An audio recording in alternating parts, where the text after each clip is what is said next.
औज़ुबिल्लाहिमिनश्शैतानिर्रजीम बिस्मिल्लाहिर्रहमानिर्रहीम। Welcome to होनो sir PAF as a airman test की प्रिपरेशन के इस कोर्स की वीडियो में आपको वेलकम करता हूं। इस वीडियो में इंशाअल्लाह ताला आपके साथ फ़िज़िक्स के कुछ इंपॉर्टेंट सवाल शेयर किए जाएंगे जो कि आपके टेस्ट के लिए बहुत ज़्यादा इंपॉर्टेंट हैं और ये तमाम सवालात पास्ट पेपर में से लिए गए हैं, तो आपने इनको शुरू से लेकर आखिर तक देखना है। और कुछ चीज़ें मैं आपको बताऊंगा जो कि आपके खुद करने वाली होंगी, साथ साथ मैं आपको बताता जाऊंगा। कुछ जो सवाल मैं आपके साथ शेयर करूंगा, कुछ टॉपिक भी मैं आपको बताऊंगा जो कि आपकी असाइनमेंट होगी, जो कि आपने खुद हल करने होंगे। अगर आप इन तमाम चीज़ों को नज़र रख कर अपनी तैयारी करेंगे तो आपको इंशाअल्लाह ताला किसी किस्म की प्रॉब्लम नहीं होगी और आप अपना टेस्ट को आसानी से क्लियर कर लेंगे। तो चलिए बिना टाइम ज़ाया के वीडियो का आगाज़ करते हैं जी। तो पहला सवाल है जी, N type material consist of. जो एन टाइप के मटेरियल होते हैं उनमें क्या होता है? नंबर ए पे है इलेक्ट्रॉन, बी ऑप्शन है होल्स, सी ऑप्शन है न्यूट्रॉन और डी ऑप्शन है आपका पॉजिट्रॉन। तो इनमें से ऑप्शन करेक्ट जो है आपका इलेक्ट्रॉन है। अगर इसी तरह आपसे पूछा जाता है P type material consist of, अगर पी टाइप के मटेरियल का पूछा जाए तो वो होल्स आ जाएगा। ठीक है, तो इसी तरह तमाम सवालों के साथ उसके रिलेटेड जितने भी सवाल होंगे वो भी मैं आपको बताता जाऊंगा, इसलिए आपने वीडियो को शुरू से लेकर आखिर तक बागौर देखना है। ठीक है, तो अभी यहाँ पे पूछा गया N type material consist of, तो आपका ए ऑप्शन इलेक्ट्रॉन करेक्ट है।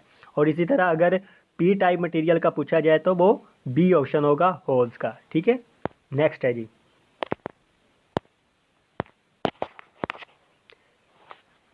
अगला सवाल है जी, the shortest distance between two point directed from its initial point to final point. तो एक जो दो पॉइंट हैं उनके दरमियान छोटा सा छोटा फासला वो क्या कहलाता है जी? तो ए ऑप्शन है जी वेलोसिटी, बी है जी डिस्प्लेसमेंट, सी है जी स्पीड और डी है डिस्टेंस। ठीक है, तो यहाँ पे इनका जो करेक्ट ऑप्शन होगा वो होगा डिस्प्लेसमेंट। जब दो पॉइंट के दरमियान मुख्तलिफ फासले, एक पॉइंट से दूसरे पॉइंट तक जाने के लिए मुख्तलिफ रास्ते होते हैं, वो जो रास्ते होते हैं वो आपके डिस्टेंस कहलाते हैं। देखिए, ये देखिए एक ऑप्शन यहाँ पे ए पॉइंट है और यहाँ पे बी है। तो यहाँ से इस तरफ भी जाया जा सकता है, यहाँ से ऐसे भी जाया जा सकता है, ऐसे घूम के भी जाया जा सकता है। ठीक है, ये तमाम इसके क्या हैं? फासले हैं, डिस्टेंस हैं एक जगह से दूसरी जगह के। ठीक है, तो डिस्टेंस आपको पता चल गया, डिस्टेंस कोई भी हो सकता है। ठीक है, चाहे आप 10 मील ही घूम के क्यों ना चले जाएं। ठीक है, ये आपका डिस्टेंस है। लेकिन इन दो पॉइंट्स के दरमियान जो ये ए पॉइंट है और ये बी पॉइंट है, इन दोनों के दरमियान आपका शॉर्टेस्ट डिस्टेंस कौन सा है? सबसे कम और उसका सबसे छोटा डिस्टेंस कौन सा है? ये। और ये जो सबसे छोटा डिस्टेंस होगा, शॉर्टेस्ट डिस्टेंस होगा, वो आपका डिस्प्लेसमेंट कहलाएगा। ठीक है, तो यहाँ पे आपका ये ऑप्शन बिल्कुल करेक्ट है, बी के डिस्प्लेसमेंट। शॉर्टेस्ट डिस्टेंस आपका कहलाता है जी डिस्प्लेसमेंट, और एक पॉइंट से दूसरे पॉइंट के दरमियान जो रास्ता होता है, उस रास्ते की लंबाई होती है, उसको हम डिस्टेंस कहते हैं। वो कोई भी हो सकती है, लेकिन शॉर्टेस्ट डिस्टेंस को डिस्प्लेसमेंट कहते हैं। अब अगर वेलोसिटी की बात की जाए तो वेलोसिटी, अब देखें यहाँ पे मैं एक और चीज़ आपको क्लेरिफाई करता जाऊँ। सबसे पहले आपका डिस्टेंस है, ठीक है, उसके बाद डिस्प्लेसमेंट आपका क्या होता है जी? Shortest distance. अब आगे क्या है? डिस्प्लेसमेंट में तब्दीली की शरह। अगर डिस्प्लेसमेंट में कोई चेंज आ जाए तो उसको हम वेलोसिटी कहते हैं। इस तरह अगर वेलोसिटी में चेंज आ जाए तो हम उसको एक्सेलेरेशन कहते हैं। ये तमाम पॉइंट आपने याद रखने हैं। ए पॉइंट से बी पॉइंट तक का जो फासला रास्ता होता है उसको हम फासला या डिस्टेंस कहते हैं। और उनमें से अगर कंपेयर करने के बाद जो छोटा रास्ता होता है उसको हम डिस्प्लेसमेंट कहते हैं। और डिस्प्लेसमेंट में तब्दीली वेलोसिटी कहलाती है और वेलोसिटी में तब्दीली एक्सेलरेशन कहलाती है। ठीक है जी, नेक्स्ट है जी।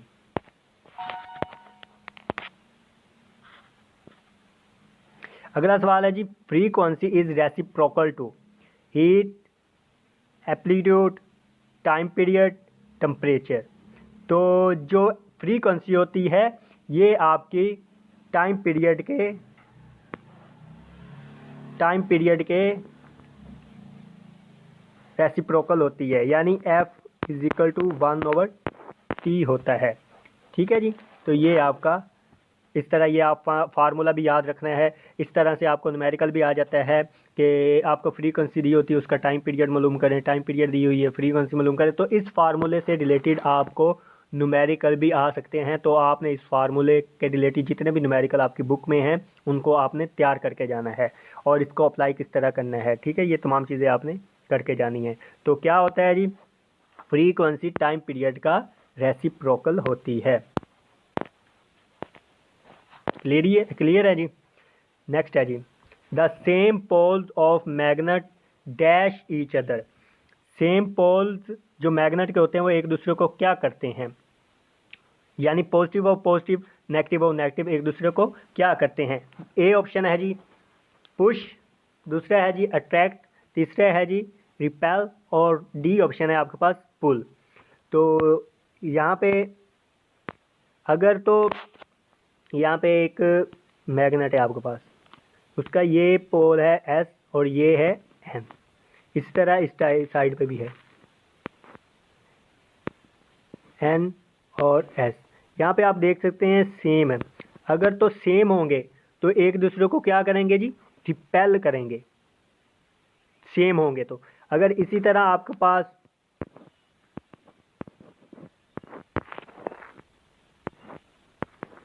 इस तरह साइड मुख्तलिफ होगी तो इनको जब करीब लगा लेके आया जाएगा तो एक दूसरे को अट्रैक्ट करेंगे। यानी जो सेम होते हैं वो एक दूसरे को रिपेल करते हैं और जो मुख्तलिफ होते हैं वो एक दूसरे को अट्रैक्ट करते हैं। तो यहाँ पे उसने क्या पूछा है जी हमसे, सेम पूछा है। The same poles of magnet dash each other, तो एक दूसरे को क्या करते हैं जी, रिपेल करते हैं, यानी सी ऑप्शन आपका करेक्ट होगा। ठीक है, बाकी किसी किस्म की प्रॉब्लम हो आप कमेंट सेक्शन में पूछ सकते हैं। डिस्क्रिप्शन में हमारे जो ग्रुप्स हैं उनके लिंक दिए हुए हैं, आप वहाँ पे ग्रुप में भी आके रब्ता कर सकते हैं या व्हाट्सएप पे डायरेक्ट भी पूछ सकते हैं। इंशाल्लाह आपको मुकम्मल तौर पे गाइड किया जाएगा। अगला सवाल है जी, what when body is in motion always change. जब एक जिस्म मोशन की हालत में होता है, ठीक है, तो उसका क्या चेंज होता रहता है, वेलोसिटी, पोजीशन, एक्सेलेरेशन, मोमेंटम। ठीक है, तो एक बॉडी जब हरकत कर रहा है एक जगह से दूसरी जगह तो क्या होता रहेगा, उसकी जो आपके पास बी ऑप्शन है पोजीशन चेंज होती रहेगी उसकी। ठीक है, तो position is your correct answer, क्योंकि एक जगह से दूसरी जगह गया तो उसकी पोजीशन ऑटोमेटिकली चेंज होती जाएगी। ठीक है, तो इसका आपका जो बी ऑप्शन है वो करेक्ट है। When body is in motion always change its position. ठीक है, नेक्स्ट है जी आपके पास, air is a very good dash of heat. Air जो है हवा का बहुत अच्छा क्या है जी, ए ऑप्शन है कंडक्टर, बी है जी इंसुलेटर, सी ऑप्शन आपके पास है जी रेडिएटर और जो आपके पास डी ऑप्शन है वेपोरेटर। तो हवा जो होता है वो हीट का एक अच्छा इंसुलेटर है, तो बी आपका ऑप्शन जो इंसुलेटर है वो करेक्ट होगा। ठीक है जी, अगला सवाल है जी, an instrument use to measure gas pressure is called.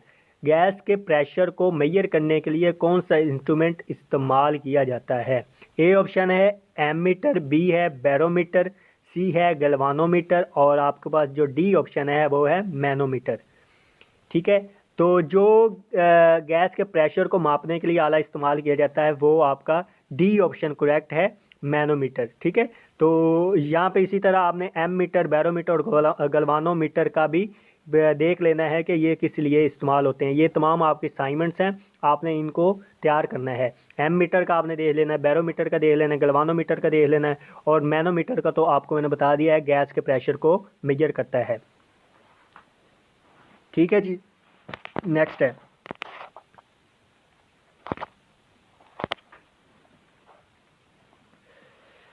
Motion of a projectile is. Projectile की मोशन कैसी होती है। ए ऑप्शन है 2 डिमेंशन होती है, बी 3 डिमेंशन, सी आपके पास है जी 1 डिमेंशन और डी आपके पास ऑप्शन जो है नन ऑफ दिस। तो जो प्रोजेक्टाइल होता है उसकी जो मोशन होती है वो 2 डिमेंशंस होती है, तो हमारा ए ऑप्शन यहाँ पे करेक्ट हो जाएगा। ठीक है,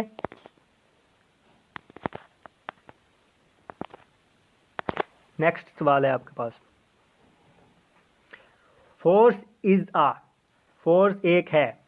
ए ऑप्शन है जी स्केलर क्वांटिटी, बी है जी बेस क्वांटिटी, सी है जी ड्राइव क्वांटिटी, और डी आपके पास ऑप्शन है जी नन ऑफ दिस। तो फोर्स आपके पास क्या होता है जी, ड्राइव क्वांटिटी होती है।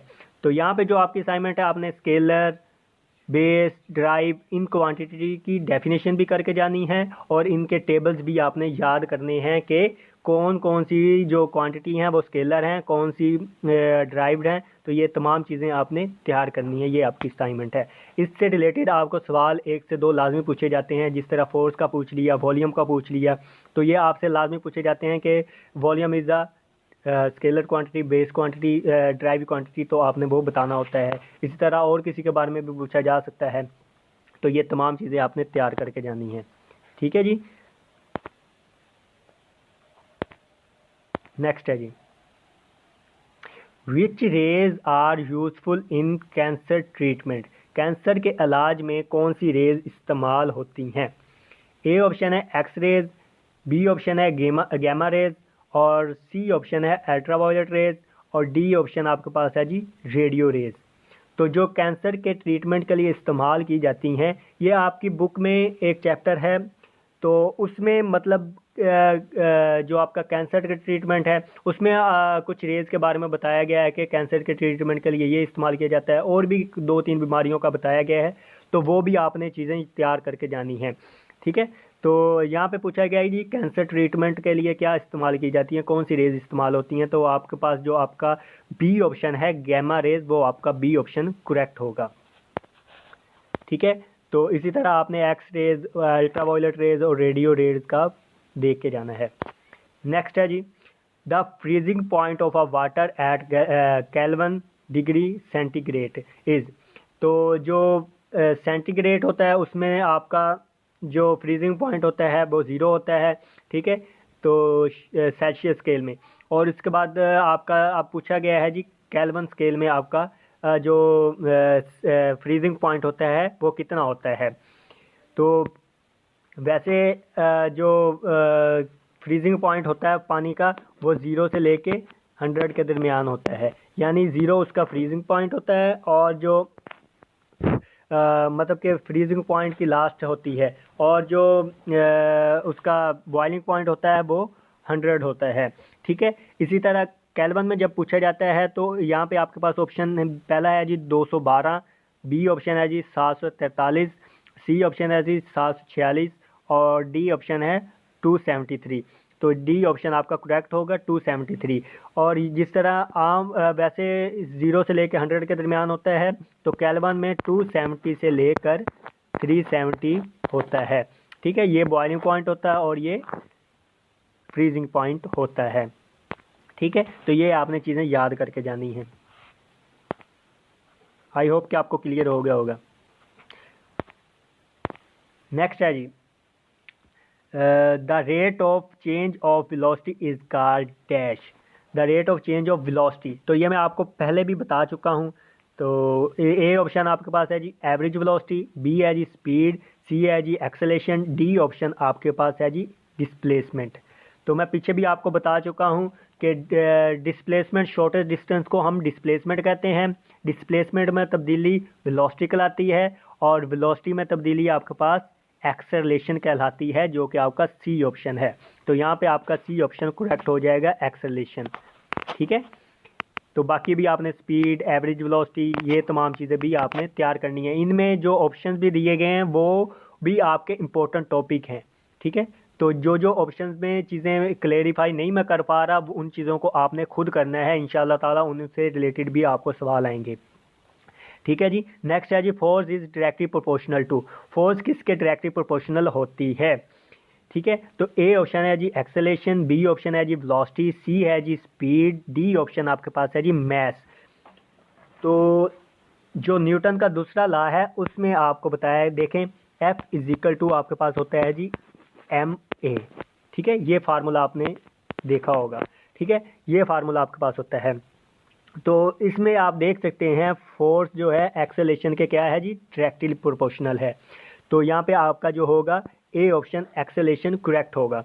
ठीक है, तो ये जो आपका न्यूटन्स के लॉ हैं ये आपके तीनों ही बहुत ज़्यादा इंपॉर्टेंट हैं, इनको आपने तैयार करके जाना। और इससे ये जो फार्मूला मैंने अभी आपको बताया एफ इजिकल टू एम में, इससे रिलेटेड एमसीक्यूज भी सॉरी न्यूमेरिकल्स भी बहुत ज़्यादा आते हैं।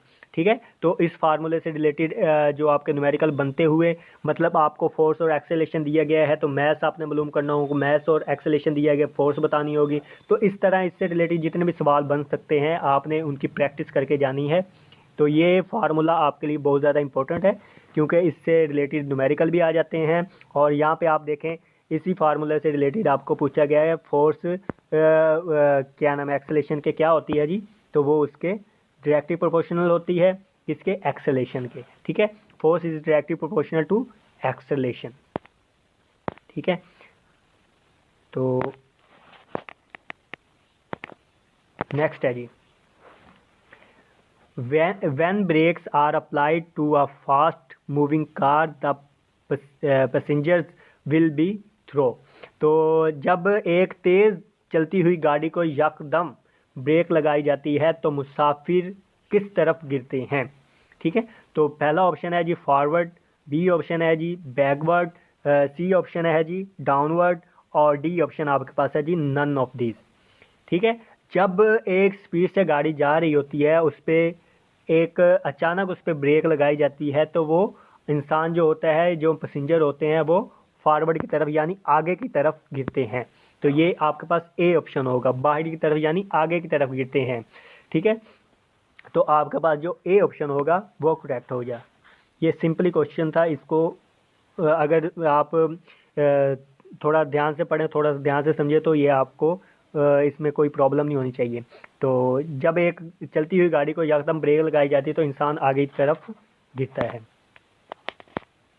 ठीक है जी, नेक्स्ट है जी आपके पास the time rate of change of displacement is called. Displacement में टाइम के लिहाज से जो तब्दीली होती है वो क्या कहलाती है जी, टाइम। बी ऑप्शन है जी एक्सेलेरेशन, सी ऑप्शन है आपके पास स्पीड, और डी ऑप्शन आपके पास है जी वेलोसिटी।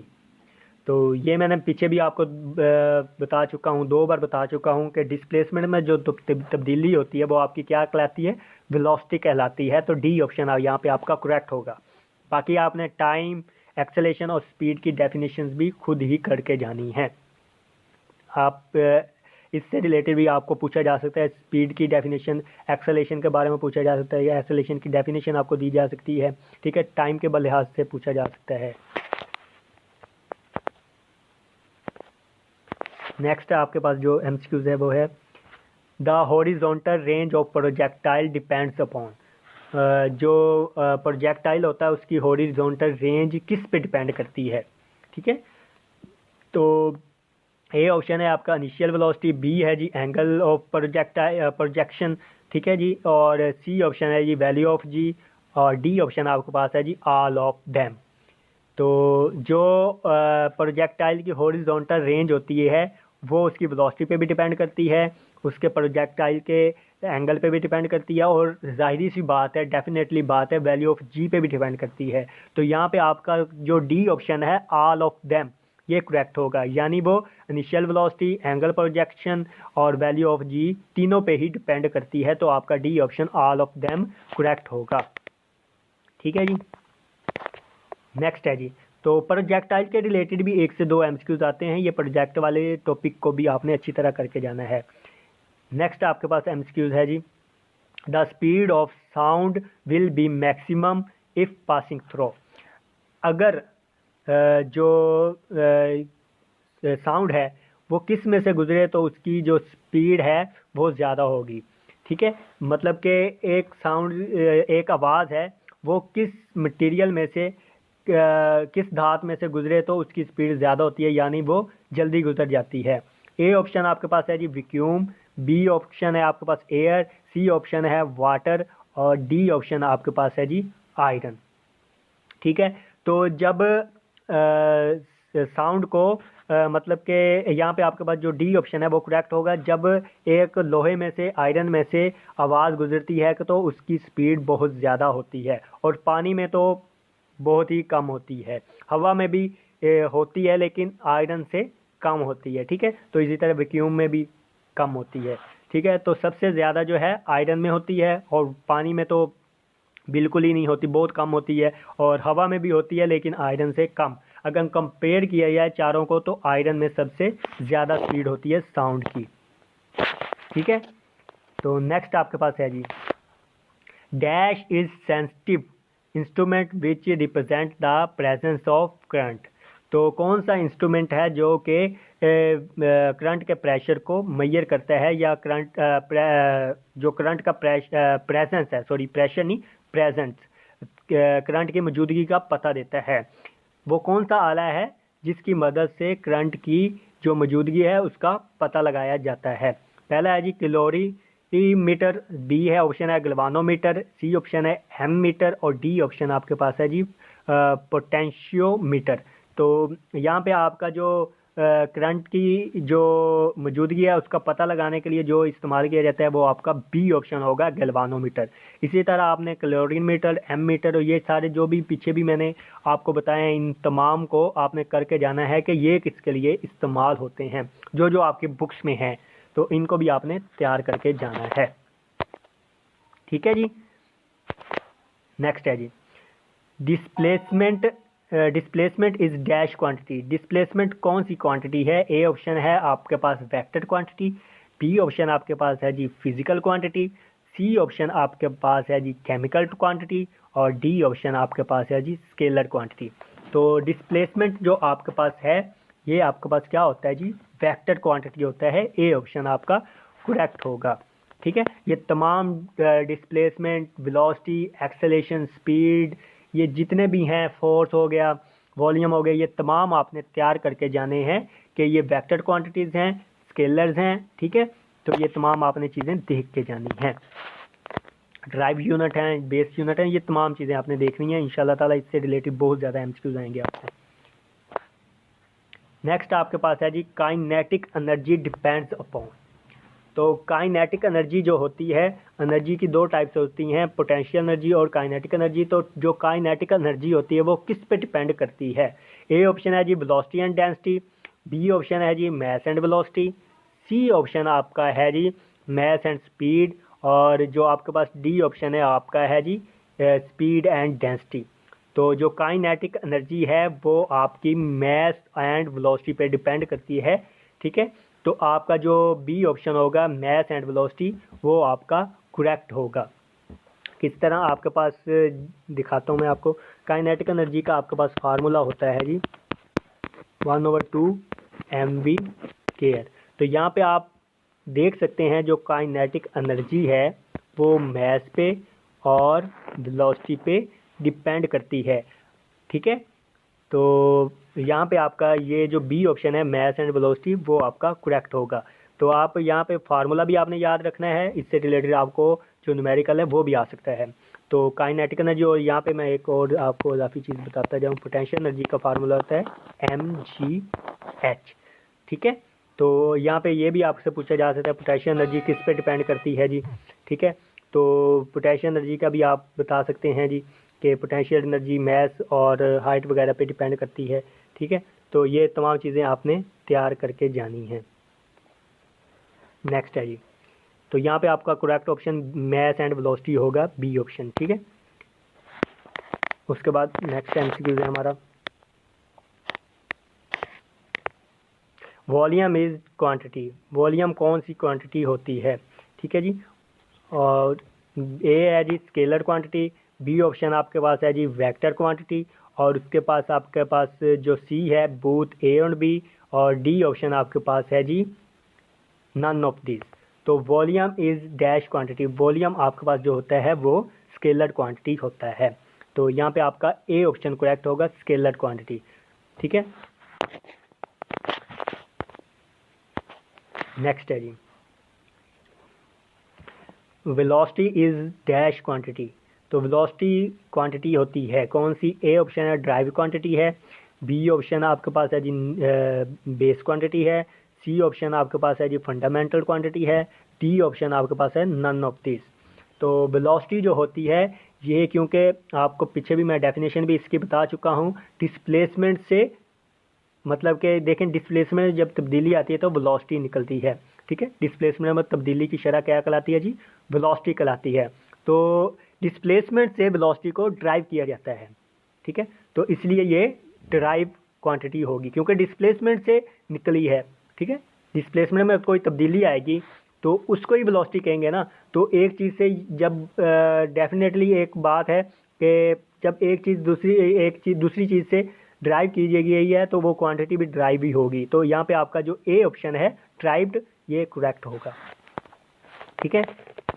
तो ये मैंने आपको पहले भी बताया है, सब तमाम चीज़ें आपने देख जानी है, कौन सी ड्राइव क्वांटिटी है, कौन सी बेस यूनिट है, कौन सी स्केलर है, ये तमाम चीज़ें आपने देख के जानी है जितनी भी इंपॉर्टेंट आपकी बुक में दी गई हैं। उसके बाद है जी 1 न्यूटन इज द फोर्स, ठीक है, that produce an acceleration of 0.5 metre पर second square in a body of mass dash. यानी जो फोर्स है वो 1 न्यूटन होगी और एक्सेलेरेशन आपका 0.5 होगा मीटर पर सेकेंड स्क्वायर।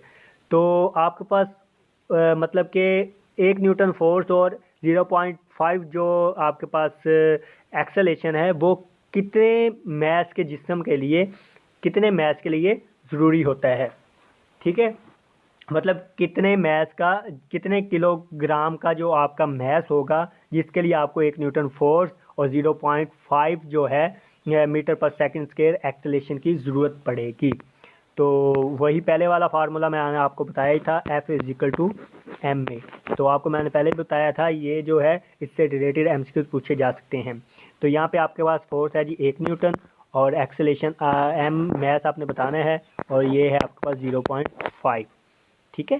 तो जब m = F/A हो जाएगा तो यहाँ पे m, ठीक है, f क्या है आपके पास 1 है और ये 0.5 है, 0 पॉइंट को हम 1/2 भी लिख सकते हैं। तो ये जब ऊपर जाएगा तो m = 2 आ जाएगा, ठीक है। तो इस तरह आप देख सकते हैं, ठीक है। यहाँ पे आप देख सकते हैं जी। तो आपने मैथ मालूम करना था, m इधर ही रहा और m = F/A हो गया, ठीक है। f की आपको जो कीमत है वो 1 है और जो आपके पास a की कीमत है वो 0.5 यानी 1/2 है। तो 1/1/2, तो इसको जब किया जाएगा तो ये 2 ऊपर चला जाएगा तो आपका जो करेक्ट जवाब आ जाएगा वो 2 आ जाएगा। तो जो हमारी 1 न्यूटन फोर्स है और 0.5 एक्सेलेरेशन है वो कितने किलोग्राम के मास के लिए ज़रूरी होता है, वो 2 किलोग्राम के मास के लिए ज़रूरी होता है। तो आपके पास ए ऑप्शन करेक्ट होगा, ठीक है, 2 किलोग्राम, ठीक है। आई होप आपको समझ आ गई होगी। बाकी कोई कन्फ्यूजन हो, बार बार मैं आपको कह रहा हूँ, आप बिला झिझक बिला तकल्लुफ़ आप कमेंट सेक्शन में पूछ सकते हैं, फर्स्ट स्टेप पे भी आके डायरेक्ट पूछ सकते हैं। इंशाल्लाह ताला आपको मुकम्मल तौर पे गाइड किया जाएगा। नेक्स्ट जो आपके पास एमसीक्यूज है, if we add salt to the pure water, अगर हम प्योर वाटर में जो नमक है उसको ऐड कर दें, it's boiling point will be, तो उसके बॉइलिंग पॉइंट पे क्या असर होगा। ए ऑप्शन है इंक्रीज हो जाएगा, B decrease, C remain same और डी ऑप्शन आपके पास है जी नन ऑफ दिस। इसी तरह आपसे पूछा जा सकता है कि अगर नमक ऐड कर दिया जाए तो उसके फ्रीजिंग पॉइंट पे क्या असर होगा, और भी जो भी कुछ चीज़ें होंगी वो अगर पानी में ऐड कर दिया, ये इसमें ऐड कर दिया, ये इससे रिलेटेड बहुत ज़्यादा एमसीक्यूज आते हैं। लाजमी आपको इससे टेक्निकल जो एमसीक्यूज होते हैं इस तरह के आते हैं, ठीक है। तो यहाँ पे आपके पास जो एमसीक्यूज है जी, अगर प्योर वाटर में आपके पास नमक ऐड कर दिया जाए तो उसके बॉइलिंग पॉइंट पे कितना असर होगा। उसका boiling point A option increase है, बी डिक्रीज है, सी रिमेन सेम है और डी है नन ऑफ दिस। तो जब एक पानी में नमक को ऐड किया जाता है तो उसका जो बॉइलिंग पॉइंट है वो इंक्रीज हो जाता है, उसका बॉइलिंग पॉइंट है वो ज़्यादा हो जाता है।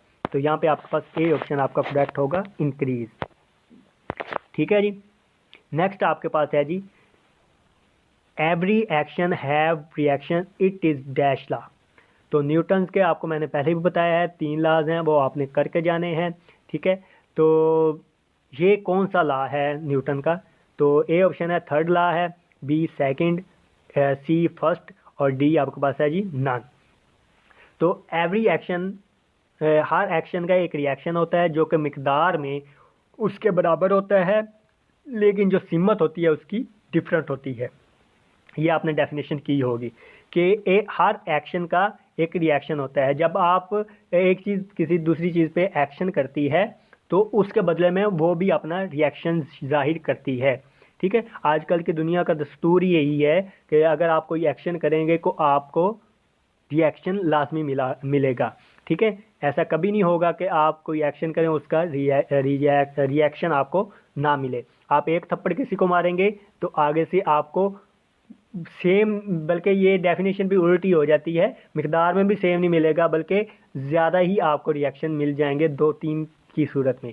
ठीक है, या फिर वो वैसे भी आपको गिरा के ऊपर बैठ जाएगा और आपको फिर, मतलब कि बात करने का मकसद ये है कि अगर आप मतलब कि कोई भी चीज़ है जिसका एक्शन होता है वो दूसरी तरफ से उसका उतना ही मिकदार में रिएक्शन हो, और जो लेकिन जो सिमत हो वो मुख्तलिफ हो। जाहिर सी बात है, अगर आप मतलब कि दाईं तरफ खड़े हैं, एक बाईं तरफ है, आपने उस पर एक्शन किया है तो वो सिमत तो आपकी उल्ट होगी लेकिन मिकदार आपकी सेम होगी। तो यहाँ पे आपका ये जो कानून है वो कौन सा है जी, न्यूटन का थर्ड जो है लॉ है, जो कि आपका ए ऑप्शन है। इसी तरह आपको मैं सेकंड लॉ के बारे में भी बता चुका हूँ, फर्स्ट भी आपने देख लेना है। ठीक है, तो ये तमाम जो लॉज हैं ये काफ़ी इंपॉर्टेंट हैं, जिस तरह न्यूटन का हो गया, आर्किमिडीज का हो गया। ठीक है, मोशंस के law, equations of motion, types of motion, ये तमाम चीज़ें बहुत ज़्यादा इंपॉर्टेंट हैं।